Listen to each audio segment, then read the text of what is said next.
நேற்று ஃப்ரெண்ட் ஒருத்தங்க என்னை பார்க்க வந்திருந்தாங்க. நம்ம தான் பேச ஆரம்பித்தா நிறுத்த மாட்டோமே. அந்த கதை இந்த கதை ஊரு கதைன்னு பேசி டைம் போனதே தெரியல. அரிசி ஊற போட்டதையும் மறந்துட்டேன். அவங்க என்கிட்ட இட்லி மாவுக்கு அரிசி ஊற வச்சுருக்கியான்னு கேட்டாங்க. இல்லை இல்லை, இது தோசைக்கும் தான் அப்படின்னு சொன்னேன். அவங்க ஆச்சரியமாக என்னது ஒரே மாவு இட்லி தோசை ரெண்டுத்தையும் யூஸ் பண்ணுவியா அப்படின்னு கேட்டாங்க. அந்த ரெசிபி தான் இங்கே உங்களுக்கு ஷேர் பண்ணியிருக்கேன். ஆமாங்க, 4 கப் இட்லி ரைஸ், 2 கப் நீங்கள் யூஸ் பண்ணுற பாயில் ரைஸ் இல்லைன்னா சோனா மசூரி, 1 கப் உரத் தால், இவ்வளோதான்.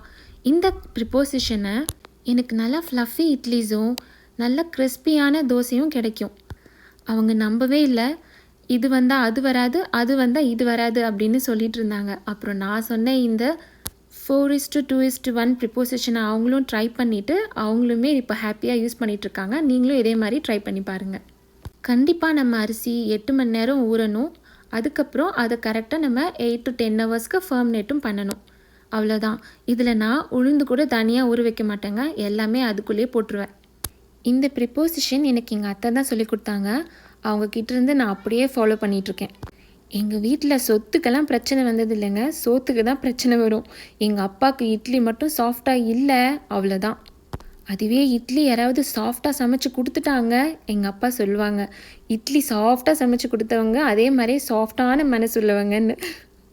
ஹோட்டலுக்கு போனால் கூட மெனு பார்க்காம இட்லி மட்டும் சாப்பிட்டு வர்றவர் தான் எங்கள் அப்பா. இந்த மாதிரி உங்கள் வீட்டிலும் யாராவது இருப்பாங்கள்ல, அவங்களுக்கு இந்த இட்லியை காட்டுங்க. மீன் குழம்புக்கும் இட்லி, சாம்பாருக்கும் இட்லி, தயிருக்கு கூட இட்லி போட்டு சாப்பிடுவாருங்க. வீட்டில் எதுவுமே இல்லைன்னா இட்லிக்கு நாட்டு சக்கரை போட்டு கூட சாப்பிட்டுப்பாரு.